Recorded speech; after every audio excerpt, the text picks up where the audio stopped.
¿Qué tal, señoras, señores? Bienvenidos una semana más a este espacio de la entrevista. Contamos en esta ocasión con la presencia del plató del presidente de la cooperativa de armadores, el presidente de ARBI, Javier Touza. ¿Qué tal? Buenas tardes. Hola, ¿qué hay? Buenas tardes, encantado. Bueno, vamos a repasar la actualidad que tiene que ver, que es mucha, con los armadores. Está pensando en el Brexit, estamos pensando en esos problemas con la estiba, con el PIF. Mañana les visita una delegación del Parlamento Europeo, pero si le parece vamos a empezar por esa tragedia que ocurría la semana pasada, ese naufragio en aguas africanas, en el que acababa con, pues eso que decimos, con el hundimiento de un pesquero y fallecían 3 personas, 2 de nacionalidad senegaleses, y otro, el patrón del barco, un vecino de Marín, el Senefant, era ese barco. Una nueva tragedia que sacude, ¿no?, a un sector como es el de la pesca, tan duro, ¿no?, que de tanto en tanto, por desgracia, pues se despierta así, ¿no?, con una mala noticia. Pues sí, desgraciadamente llevamos en estas últimas semanas una serie de acontecimientos muy negativos para nuestra flota, y es una manifestación más de la peligrosidad que implica nuestra actividad. En el caso concreto del Senefant, era un barco perteneciente a un grupo empresarial de reconocido prestigio, como es Profan. Es un grupo empresarial integrado dentro de la Cooperativa de Armadores del Puerto de Vigo, en concreto dentro de la Asociación de Sociedades Mixtas, con un historial intachable. Se ha expandido esta empresa por todo el mundo y tiene flota pescando cefalópodo en Senegal.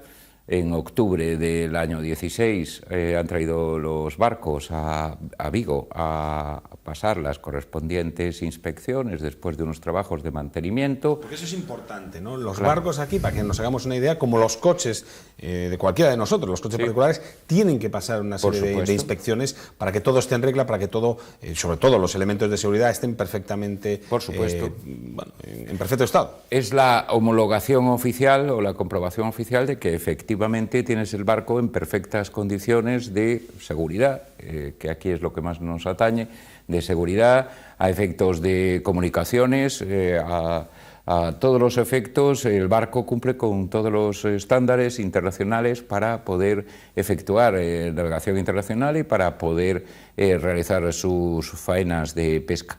Desgraciadamente, en este caso, parece que haciendo maniobras de pesca y con una serie de condiciones desfavorables de viento, se produjo el escoramiento del barco. Es un barco pequeño, un barco de unos 20 metros. A raíz de ese escoramiento, izando el aparejo, se produjo una entrada importante de agua.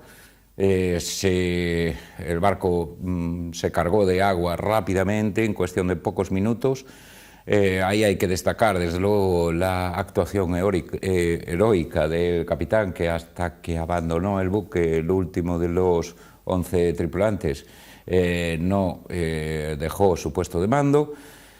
Desgraciadamente, cuando quiso dejarlo, pues parece que fue tarde, no por las manifestaciones de la propia tripulación, parece que no pudo alcanzar los botes de rescate, y aunque siguen efectuándose las labores de búsqueda de supervivientes, restos del barco, etcétera, cada día que pasa, desde luego, las esperanzas son menores. Desde luego la esperanza es lo último que se pierde, pero evidentemente es muy difícil que se pueda encontrar con vida. En todo caso, pues si aparece aunque fuera su cuerpo, seguro que será un alivio para la familia, desde luego. A efectos de recuperar el barco, el grave problema es que se calcula que está a unos 650 metros de profundidad, y a esa profundidad, siendo un barco pequeño, la verdad es que es muy difícil las labores de localización. Se ha implementado por parte de la Secretaría General de Pesca también un buque oceanográfico para hacer esas labores de búsqueda, a mayores de todos los medios con que cuenta la Armada de Senegal y todos aquellos medios que ha puesto la empresa, contratando desde el primer momento de la desaparición a una avioneta de reconocimiento para chequear la zona, y sobre todo gasoil, por ejemplo, que es un elemento que puede servir fácilmente para detectar dónde puede estar el barco hundido. En este caso no han aparecido todavía restos y bueno, pues repito, felicitar por una parte a todas las empresas armadoras de la cooperativa que están faenando en Senegal y que han colaborado como Pereira o como Vieira, han colaborado en base a la solidaridad que rige en el mar a las labores de búsqueda, además de todos aquellos medios que ha puesto a su disposición la propia empresa armadora, y por supuesto enviarle un abrazo muy fuerte a los familiares de los 3 desaparecidos. Y ojalá que esta sea la última tragedia en el mar, que será evidentemente complicado, pero ojalá que sea la última tragedia en el mar, porque es un trabajo muy duro, pero que hay que sacar adelante y que hay que hacerlo con plena seguridad. En estos casos digo que es muy importante siempre la labor de prevención de riesgos laborales, en segundo lugar la labor de formación de la gente y en tercer lugar que los estándares de seguridad estén en muy alto nivel. En este caso, pues las 3 cosas se cumplían, pero siempre de cualquier siniestro se pueden sacar una serie de conclusiones para prevenir que en el futuro no se vuelva a producir. Bueno, vamos a hablar de otras cuestiones. Vive el sector marítimo pesquero momentos, no sé si convulsos o de mucha incertidumbre.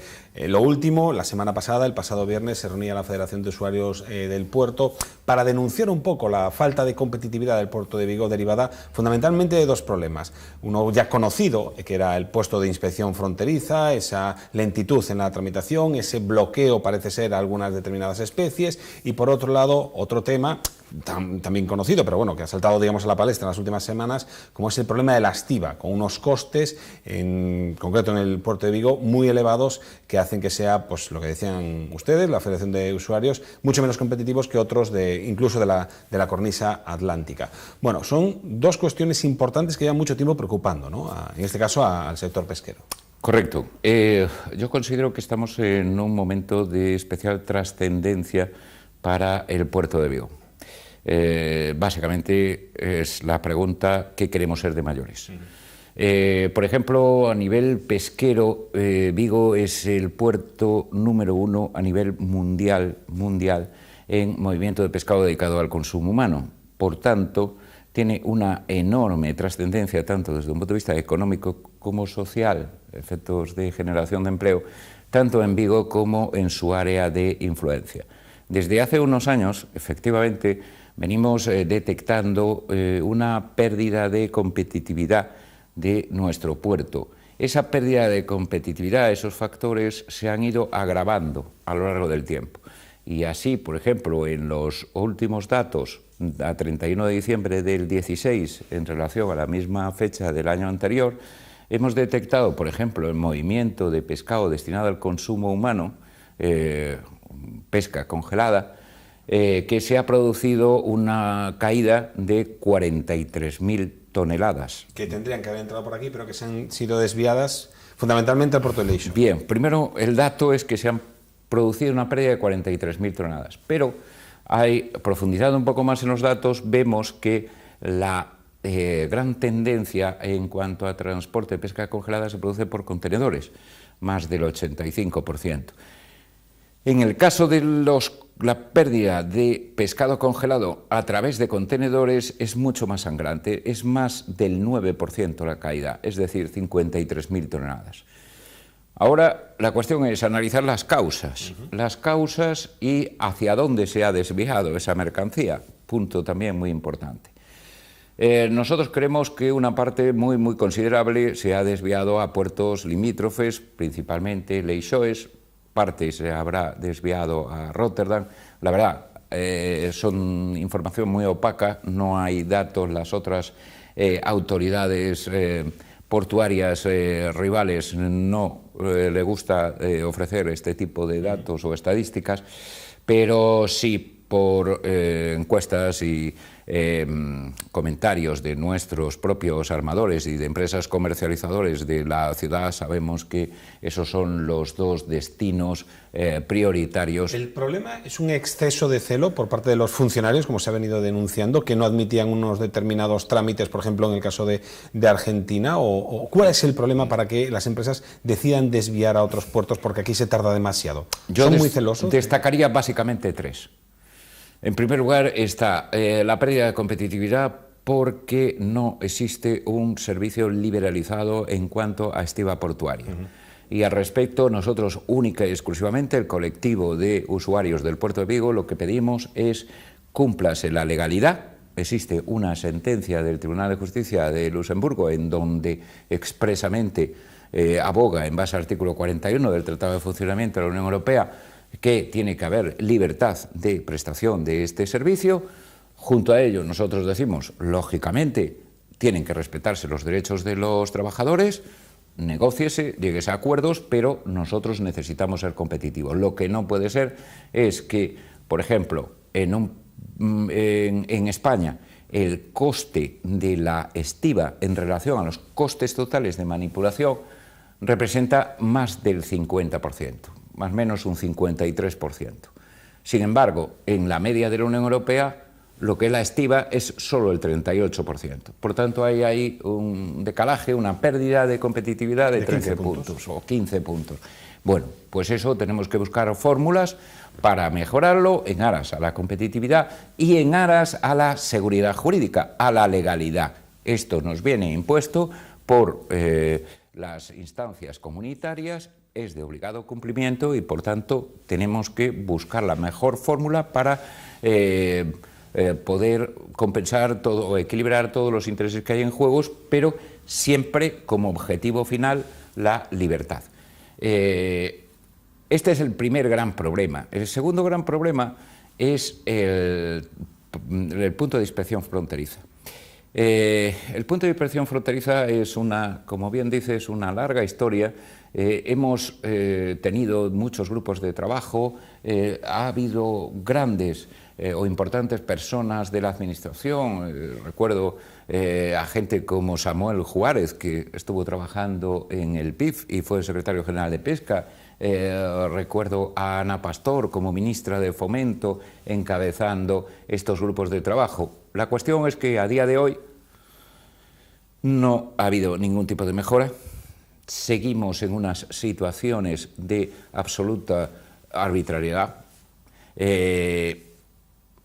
Se ha tomado la decisión por parte de muchas empresas de desviar tráficos, especialmente tráficos sensibles, y cuando estoy diciendo sensibles me refiero a ciertas especies que están, parece, un poco demonizadas por parte de Sanidad Exterior. ¿Por qué? Usted habla de arbitrariedad. ¿Por qué hay especies sensibles que en Vigo no se les da el ok y en otros puertos sí? Y haciendo yo un poquito de abogado del diablo, poniéndome en el lugar de esos inspectores, podría yo pensar que están garantizando la salubridad, la sanidad de ese producto. A mí me interesa que los inspectores sean muy celosos y que no entre pues pescado que pudiera estar en unas situaciones no aptas para el consumo humano. Vamos a ver, creo que ha dado en la clave. Los primeros que tenemos que proteger al máximo la seguridad alimentaria somos los productores, porque va en juego la imagen de nuestro producto y para nosotros el rey del mercado es el consumidor. Por tanto, bajo ningún riesgo podemos poner en juego la salud humana. Por tanto, decimos, señores, si entra una mercancía que se detecta que puede ocasionar cualquier tipo de problema sanitario, destrúyase. Punto. Eliminamos el problema. No estamos hablando de esto. Estamos hablando de que Sanidad está reteniendo mercancías, o rechazando o canalizando hacia otros sitios mercancía en base única y exclusivamente a cuestiones de tipo documental. Es decir, no, estos contenedores no pueden entrar por el hecho de que vienen en tinta negra, o que el documento se ha rellenado en tinta azul, pero esta tinta resulta que se corre, o, como el último caso, es que estos 21 contenedores estoy hablando en torno a 500.000 kilos de vaina elaborada de pota, producto enormemente importante para las salas de procesamiento y comercialización aquí en Galicia, pues por el hecho de que, según el PIB, no vienen recogido en el buque mercante que lo trae, no viene recogido en una lista oficial de la Unión Europea, pero es que estamos hablando del medio del transporte. El dueño de la mercancía simplemente pues solicita que se le deje, mientras no se resuelve este problema, que se le deje desplazar esa mercancía a un frigorífico autorizado, porque el coste que tiene estar enganchado a un pulpo que llamamos nosotros, a la corriente, sí, en el puerto, es 10 veces mayor. Habla usted de 21 contenedores de esta pota procedente de China, si no me equivoco, que ustedes denunciaron el pasado viernes, que se encuentra en una situación, digamos, en el limbo, y que está generando una pérdida importante a la empresa propietaria del mismo, precisamente por estos problemas que ustedes dicen que existe en el PIB. Exceso de celo. Exceso de celo que incluso el presidente de la autoridad portuaria, en ruedas de prensa que se han venido sucediendo en los últimos meses, ha atribuido a una persona en concreto, a una funcionaria en concreto. No ha dicho nombre, pero él ha dicho esto. ¿Dónde está la solución? ¿Cuál debe ser, entienden ustedes, la solución? Bueno, a mí permíteme que... yo creo que no debe de ser el problema de una exclusiva persona. Yo creo que es un sistema. Cada persona dentro de un organigrama ocupa un puesto de responsabilidad, pero si esa persona pues no cumple con su función, siempre puede ser objeto de sustitución. Yo creo que es el sistema. Es necesario una mucha mayor coordinación. Y es muy sencillo, creo, de explicar.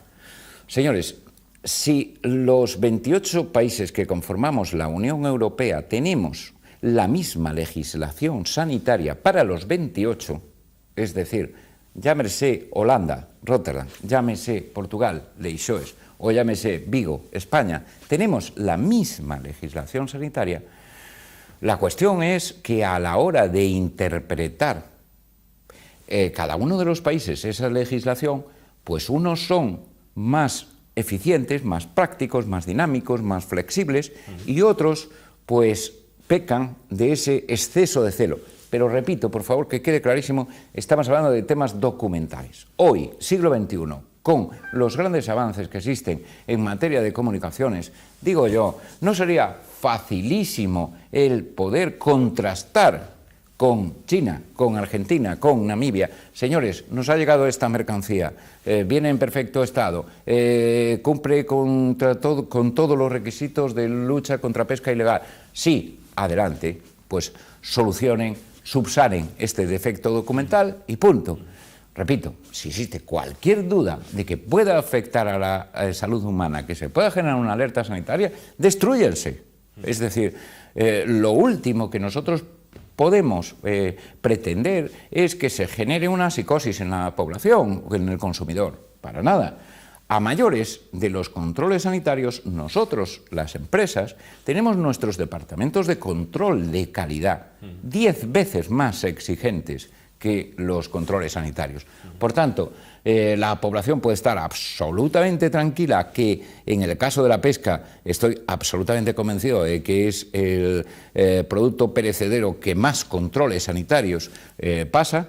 Ahora bien, lo que estamos diciendo es o nos subimos a las nuevas tecnologías del siglo XXI o, desgraciadamente, va a haber otros puertos que ocupen nuestro papel. Hablaba también del problema de la estiba. La semana pasada también salía esa decisión del mercado de la competencia de abrir un expediente de investigación a las empresas y a los sindicatos de la estiba aquí en Vigo para ver si efectivamente han actuado en monopolio en los últimos 20 años. Hay esas negociaciones entre el Ministerio de Fomento y el colectivo para tratar, esa es la idea, ¿no?, por esa sentencia europea de liberalizar el sector. Había una amenaza de huelga.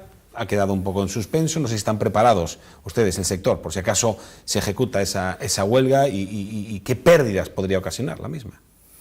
Bueno, no son datos míos, hay diferentes informes, por ejemplo, acaba de salir hace 3 días un informe de Pricewaterhouse en donde dice que en el supuesto de que se produjera una huelga a nivel nacional en los puertos, eso implicaría una pérdida diaria de unos 50 millones de euros.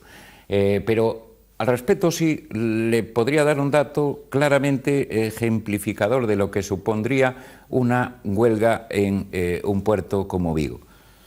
El volumen o el valor de las mercancías que anualmente se mueven por el puerto de Vigo son más de 12.000 millones de euros. Eso quiere decir bastante más que el presupuesto de la Xunta de Galicia. Correcto. Valor de las mercancías. Si usted divide 12.000 millones de euros entre 365 días que tiene un año, de ahí claramente pueden deducir los millones de euros que supone la pérdida de 24 horas inmovilizada una mercancía en el puerto.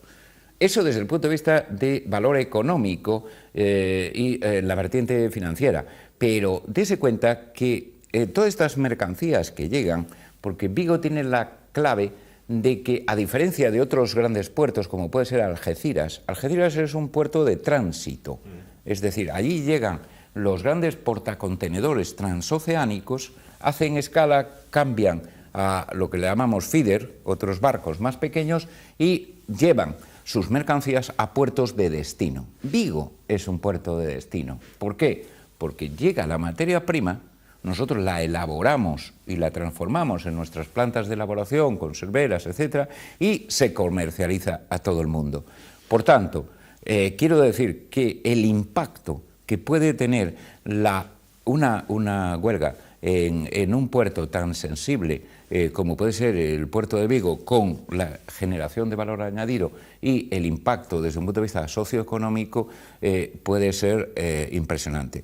Y entonces buscamos que existan fórmulas de solución, arreglos pacíficos, pero claro, es una cuestión que tienen que negociar directamente los sindicatos con la patronal de los consignatarios. Hablando de negociaciones, este miércoles visita la cooperativa de armadores una delegación del Parlamento Europeo, si no me equivoco. Correcto. Se abordará, entre otros asuntos, el tema del Brexit. Correcto. Para el sector pesquero, ¿el Brexit es un problema o es una oportunidad porque es un país menos y por lo tanto las cuotas hay que volver, digamos, a repartirse y podemos tener una mayor parte del pastel? ¿Qué oportunidad representa? Bueno, en primer lugar, el Brexit ha supuesto un tsunami. Es decir, la noche anterior a celebrarse en Reino Unido el referéndum sobre el Brexit, yo estaba comiendo con un director general de la Comisión Europea y le preguntaba si estaba previsto o planes de contingencia en el caso de que saliera el Brexit. Por supuesto que no, eso es imposible de que saliera. Bien, la realidad fue otra y el tema es que yo creo que va a haber, por una parte, 2 años de durísima negociación. Los negociadores ingleses son muy hábiles, lo han demostrado a lo largo de la historia, y las consecuencias, tanto desde un punto de vista de acceso a recursos, desde el punto de vista de tripulaciones, consecuencias laborales, desde el punto de vista de carácter comercial, posible implantación de aranceles, consecuencias a efectos de aplicación de la política común de pesca dentro de la Unión Europea, los tratados existentes entre el Reino Unido y la Unión Europea y entre la Unión Europea y terceros países. Existe un entramado de consecuencias que a día de hoy es prácticamente imposible determinar. Pero tengo que destacar que el impacto, y a lo mejor muchos de sus espectadores no son conscientes, el impacto no solo es respecto de nuestros barcos gallegos, que hemos puesto bandera inglesa para poder seguir pescando en esas aguas, sino también barcos nuestros que tienen bandera francesa y pescan en esas aguas, barcos que tienen bandera irlandesa y pescan en esas aguas. Pero no solo eso, no estamos ciñéndonos a las aguas inglesas, es decir, Gran Sol.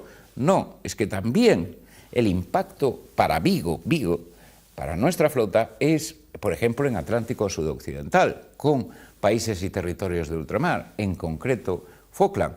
En Falkland, Malvinas, tenemos 40 grandes barcos industriales de capital gallego faenando en esas aguas. Unos con bandera de Malvinas y otros con bandera española y con acuerdos privados. Vamos, que no duermen por la noche. Como para concluir lo que decía usted, yo creo que época de crisis es época de oportunidades. Perfectamente podría, a nivel teórico, podría suponer que la salida del Reino Unido tendría que implicar una modificación del status quo establecido por el criterio de estabilidad relativa cuando España se adhirió a la Unión Europea, que favoreció básicamente a 3 zonas pesqueras, la zona de Groenlandia, que ya no pertenece a la Unión Europea, la zona de Escocia, que ahora con el Brexit tampoco está, por tanto solo queda Irlanda. A lo mejor habría que hacer una actualización de cuáles son esas zonas altamente dependientes de la pesca, y creo que Galicia puede estar perfectamente ahí, e implicaría un reequilibrio en base a la estabilidad relativa, lo cual además, si me permite solo un segundo, sí, lo cual además nos podría ayudar enormemente debido a la insuficiencia de cuotas de nuestras flotas para poder cumplir con la nueva exigencia de la política común de pesca relativa a la prohibición de descartes u obligación de desembarque. Otro de los temas que podríamos haber hablado, pero el tiempo se nos ha agotado. En todo caso, que este río revuelto acabe bien para el sector pesquero del que tanto dependemos. Habla mucho de la automoción, que también, por supuesto, pero si somos algo, somos mar y somos pesca. Javier Touza, presidente de ARBI, de la Cooperativa de Armadores de Vigo, muchísimas gracias por su presencia aquí. Muchísimas gracias, un placer. Y hasta una próxima invitación. Por supuesto. Y a ustedes también muchísimas gracias por su presencia al otro lado del televisor. Les esperamos como siempre la próxima semana, en la que tendremos un nuevo invitado o invitada. Hasta entonces, ya lo saben, sean felices.